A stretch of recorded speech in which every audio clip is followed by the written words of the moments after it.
By the year 2029, statistics show that people aged 65 and older will make up 1/5 of the total U.S. population.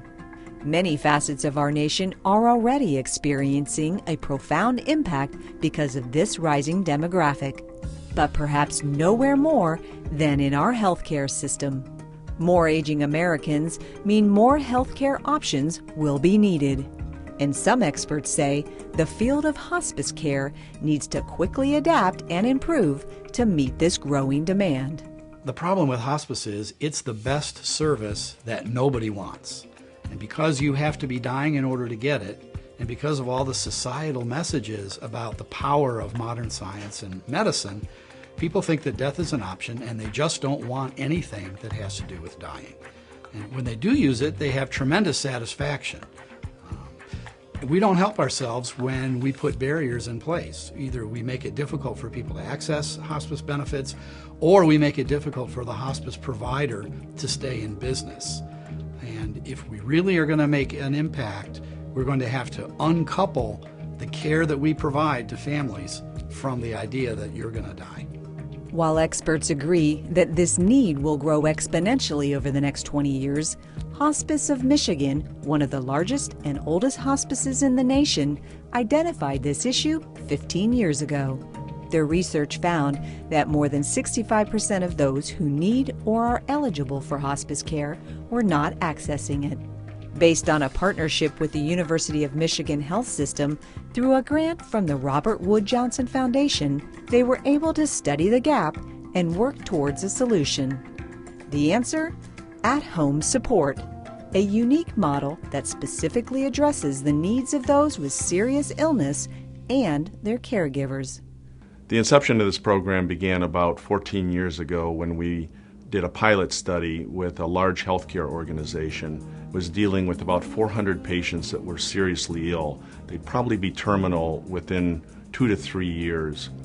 And in the study, in the control group, those patients received their normal curative care. In the intervention group, they also received their normal curative care, but they also received hospice-like supportive services. The end result after 4 years was that the patients in the intervention group, not only did they have much higher quality and satisfaction scores, but they were less expensive and actually lived slightly longer. This led us to get focused on doing another study back around the mid-2000s with 2 very large HMOs. And we had the same outcomes, including the fact that we were saving about 30% on the cost of these patients. At-home support has serviced more than 1,500 patients across multiple states and has been validated by independent research to provide positive outcomes, including high patient satisfaction, avoidance of unnecessary ER and hospital stays, allowing patients, especially frail elders, to remain in their homes, decreased burden on the caregiver, as well as reducing healthcare costs by more than 30%. Our research shows that the baby boomers tend to be more aggressive in their curative care, so oftentimes they're not able to even receive the benefits of hospice care until very near the end of their life. It could be weeks, days, oftentimes even hours before they actually die. So with the at-home support program, we're able to allow the individuals to continue with their curative care as long as they wish, at the same time receive the benefits such as social workers to help with stress within the family, aides which will help with the caregivers, as well as, of course, nurses and physicians dealing with management of pain as well as controlling and managing their disease process. For Scheherazade Roberts, at-home support provided a respite from the uncertainty she was facing as her mom's health deteriorated. Enrolling in the program after she was identified as someone who needs a comprehensive level of care, Scheherazade gained peace of mind knowing there was support anytime, day or night, that could be accessed right from their very own home.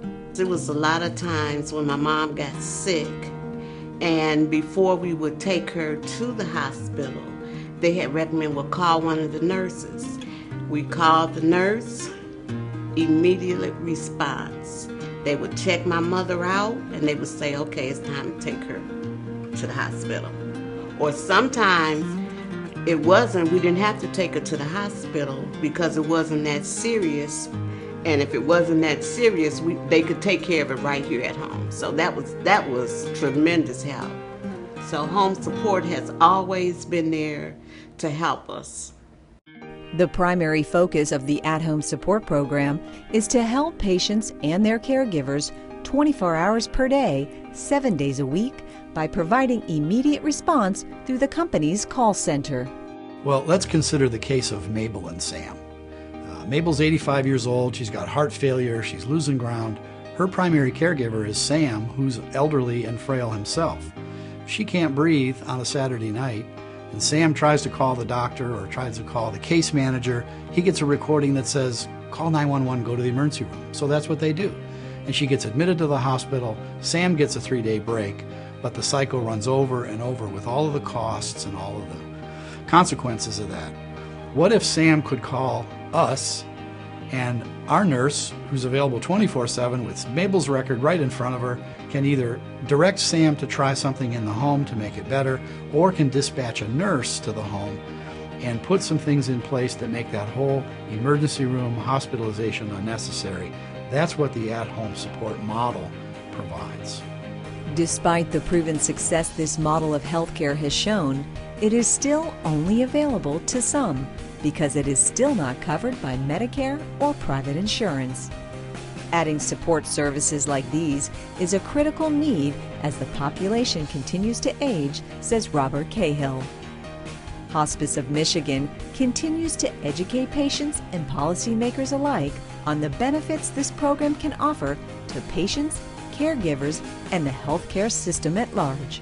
Unfortunately, the average person cannot access the at-home support services because this is not a defined benefit. Our goal is to try and get data on approximately 5,000 to 6,000 patients, take that data to the Center for Medicare and Medicaid Services, and get them to make it a defined benefit. Once that occurs, then the other insurance companies will tend to fall in line. So the goal here is really to change healthcare in America, allowing patients to have curative care as well as the supportive care they get from hospice-type services. To find out more about Hospice of Michigan's at-home support program, please visit ahsupport.org.